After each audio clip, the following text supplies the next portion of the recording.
Welcome back, everyone. My name is Dr. Tony Chopper, and this is part 2 of the review for the Master Grade Sazabi ver.Ka.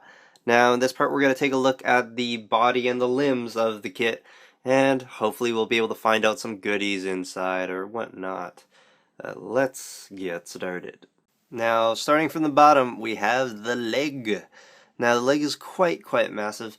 And also we have a whole bunch of different colors on here. We have the color separation with the burgundy red and that more traditional red that we usually see. There's a little bit of that what is it? The orangey red down here in the toe and the foot area, but you don't really see it too much up top. Now, in terms of the articulation on this thing, it can move like that and like that. When you do that, the armor separates a bit, and it does reveal things like the pistons. There is quite a few places where the articulation is really nice here. We also have a little bit of movement up here in the knee guard right here. And overall, it looks pretty solid. The parts move with it, and also the separation in it looks really nice as well. The color really shines through. Now, down here, if we take a look at this, there is a lot of different pieces and also parts of the transformation. Now, I'm not going to spoil it just yet and show you guys what that's going to do. I'm going to show you guys in the transformation video. We also have other parts down here. There's a lot of things that do stick out. The color separation is very nice. There is no stickers on the leg so far. And you have parts like this that stick out and bleed out, which is also very cool. All these little areas are from the inner frame armor that actually moves like that. Now this part actually has a little bit of wiggle room like that, not too much right now. And we also have the toe movement down here. Now the toe can move quite a bit down by itself, but it can't move up, so it notches into place. In terms of the rest of the toe, right in the middle, it can actually move as well. And also we have a little bit of movement from this giant hunking piece back here. And you can also point the toes like so, and also bring them up until it hits that part. Now going side to side over here, it can go all the way like that, or go like that. So we get quite a bit of movement from this. Now one thing that's a little bit alarming that is a reoccurring thing in the kit is that pieces like here, we have the red piece that is obviously a piece right there, and then we also have the gray parts that are underneath that stick out.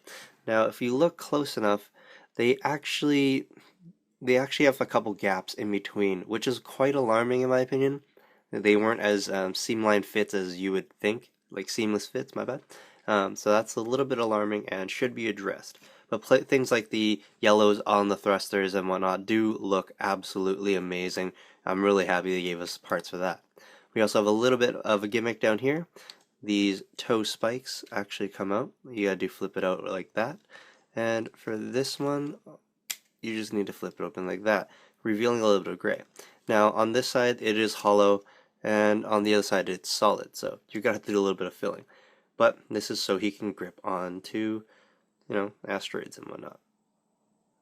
Now for a quick size comparison, usually I don't do this in this part, but I just want to show you guys how big the leg actually is in comparison to other suits in the Universal Century. So to do that, we have Char's Zaku 2 here. Now the Zaku 2 is a little bit taller, but if I scroll up a little bit, you'll be able to actually see how massive he actually is. The leg, that is. It almost goes up to the shoulder. So pretty much the Sazabi is going to, completely tower over this guy, and it's going to be really fun when I actually get them all put together, and we're going to compare it to him again. You'll be able to see, the transition, what the Char actually came out from. He had this, and he finally had that. So we'll be able to see in another part. Moving up to the most intricate inner frame or skirt arm or whatever you want to call it that you'll ever make. On this thing we have several different colors. We have the reds, the orangey red, the burgundy red, and the Ferrari standard red. Also a whole bunch of yellow accents on it. You have some in the front, all inside the thrusters, some at the bottom here, and also some on the back as well. We have these nice little kind of like tubing pods, or whatever you want to call these things. Turbines? I don't know. Up to you. Probably not turbines, no. But we do get other colors as well. We have some of that silver that is actually hidden for the most part. And we also get that gray that sticks out quite well. Alright, so I chose to show off half and half right now. So you have half with armor, half without. So you guys can see the contrast and hopefully decide for yourselves what you guys want to do in terms of displaying it. If you do want to do that maintenance bay thing, well, here it is. It's quite bare and ugly in my opinion, but that's up to you. In terms of articulation though, we do have forward movement, front and back, side to side or whatever. It can swivel because they're all on ball joints, except for the back skirt. This one right here is actually the ball joint placement's out to the side a little bit, and this one you can move it back and forth like that, and it moves not too much, I guess. But of course we have those thrusters and everything else that stick out, so that's very, very nice. In terms of the back skirt, we have a little bit of movement up and down like that, and then we can actually unhinge it a little bit and make it go down. I don't know what you'd use that for. Maybe it's part of the transformation. We'll have to find out. And it actually sticks back into place. It goes back into place, and you hear quite a nice sound. Meaning it will be stuck in place. It's not going to be loose or falling off at all. So mega bonus points. And also down below, we also have this gimmick, this movement gimmick. It will lock into place if you put it all the way in the front, and if you move it to the back, you'll also lock into place. So it's going to be pretty sturdy and hopefully provide some nice poses. Now moving on to the very massive chest, we have several colors on here. Burgundy red, that other kind of red, that orangey red, and that's about it. There isn't any other of that standard red or the normal red, I guess you can say, that are actually on this. This part right here is actually a sticker. And of course, for anyone who has made one of those mono-eyed kits before, there's a whole bunch of these energy tubes. Now if we zoom in quick enough or go in close enough, you'll be able to see a little bit of detail. And they're also notched in a specific way. You have to put them in the exact way, otherwise it won't fit.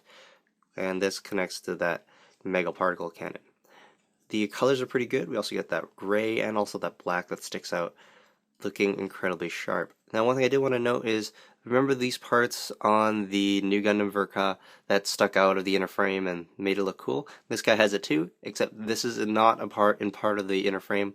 It's the red part, the red burgundy part, and then actually you put a little small part of that thing that sticks out. So they kind of cheated us, I guess. In terms of articulation though, we only really have that one moving point, and that's here. This can move up and down, and you can also, of course, take it out.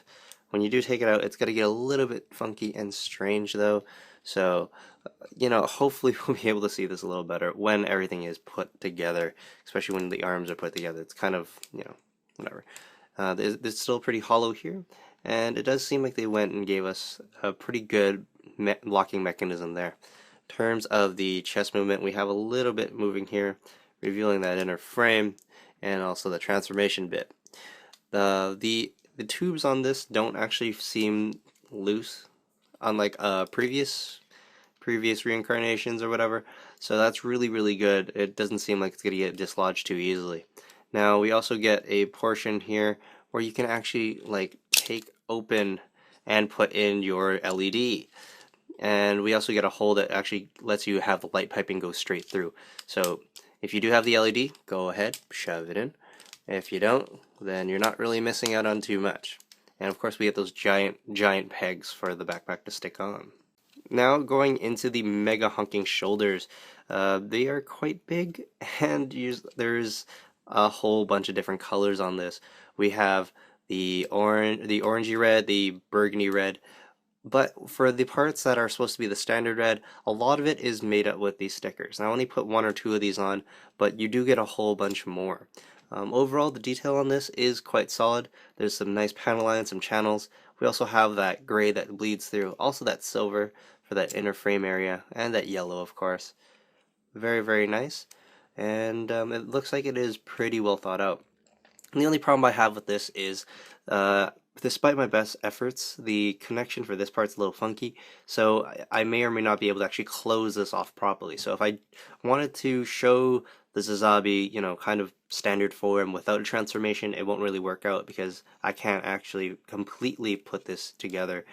A little bit disappointing. Nice inner frame in the bottom as well. In terms of moving parts though, we have a little bit of wiggle up here, not too much, it's notched at an area so it won't move too much. And we also get movement here for this. Moving on to the arms and the hands. One of my favorite parts of the kit, actually, overall. We have a whole bunch of different colors and a nice amount of detail throughout it. Now, we have that red, I say red, the standard red. We also have a bit of that burgundy red. We don't actually see any of the orange red on this, so, they're not going to try to overwhelm us with too many different colors, because it does look pretty complex as it is. And we also have that gray and that black and the silver. In terms of articulation, we have some moving articulation up here, and we also have some here. The red part here is all one solid one part, so that you're not going to have to worry about seam lines for that. We actually have some pistons in the back, so if you move it, the pistons will show, and we get a not quite a 180-degree bend, but good enough, I suppose. This part right here, there is supposed to be a seam line, I think, so, if you do want to clean it up, it's up to you. And if we look inside here, we also have some of those yellow thruster-ish parts, so that, when he does do his transformation, he can go and Falcon Punch someone, or Kamen Rider Punch, or something like that. The silver is actually for the inner frame right there of that, and it looks pretty solid. Now, one thing I do have to note is the part for the burgundy red is actually quite flimsy, and you might want to be careful, because, installing it, it does get a little bit confusing, and even then, I already broke it, so be very, very careful. You might want to, glue some things in place and whatnot. Everything has to be specifically lined up, and yeah, I just wish it wasn't that flimsy. Very, very cautious part. You don't want to break that. And yeah, in terms of articulation, you don't get too much on this, but you, of course, do get this thing right here, the awesome, awesome hands. They are actually rounded and different from the new Gundam's hands, so they do look a little different.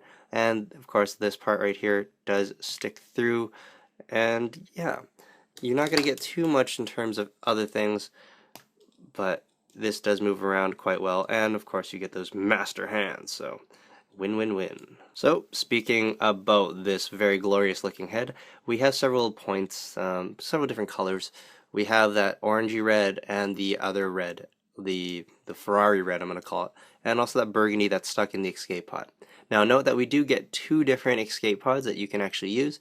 You have the see-through one with the orange shard, or the yellow shard inside, that you'll be able to display, so, the new Gundam can go all Air Jordan on him.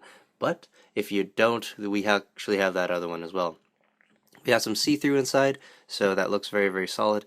And overall, the head sculpt is pretty solid. There's not exactly, that nasty seam line that we would have seen before on this part. It's actually pretty sealed out, looks pretty nice, and they had kind of the painters in mind, I guess, for this. Now, it's a little bit fragile near here, though. I guess you should actually glue this part together. Maybe not glue it all shut, but at least glue it together. You can actually move it open as well. You want to jimmy it open a little bit. Up top here, it's really, really fragile. I don't want to break it. See, you're supposed to open that up a little bit and then pop it open so you can see the inner frame a bit. The only problem with that is this actually comes off quite easily, and you're going to have to be very, very careful because you don't want to break anything else off. But other than that, it looks like this. Pretty solid. The face mask actually moves a little bit, and also the visor portion or whatever actually moves as well. The mono eye inside is actually just clear. It's not like I had any stickers or anything I can actually put in there. The only two options you have for this is either the LED piping or two, getting the water slide on there. So you don't actually have any real options for that if you don't want to be doing those two. And in terms of movement here, we have a little bit, it goes forward and back. Now, one thing I should note is we did lose the mono eye gimmick of being able to follow you around, so going back and forth whenever you move the head. And that's because they opted to give us the light piping, which is, not actually available to everyone. Not actually everyone likes it, so really wish that they kept the mono eye gimmick moving around so you can move it back and forth side to side. Because the only way to actually move the mono eye right now is to remove the head open, or crack open the head and put your finger in there and move it side to side, which is kind of bad because it's stuck on this individual point. There's no mechanism or anything. Boo. Alright everyone, that concludes part 2 of the review, our look at the limbs and also the body of the kit. Now be sure to come back in the next part when we go over the different weapons on him, and hopefully we'll be able to find out some things. Maybe there's a nasty seam line or whatnot, but there are quite a few weapons, so that's going to be very, very nice and enjoyable to go over. My name is Dr. Tony Chopper, and be sure to come back.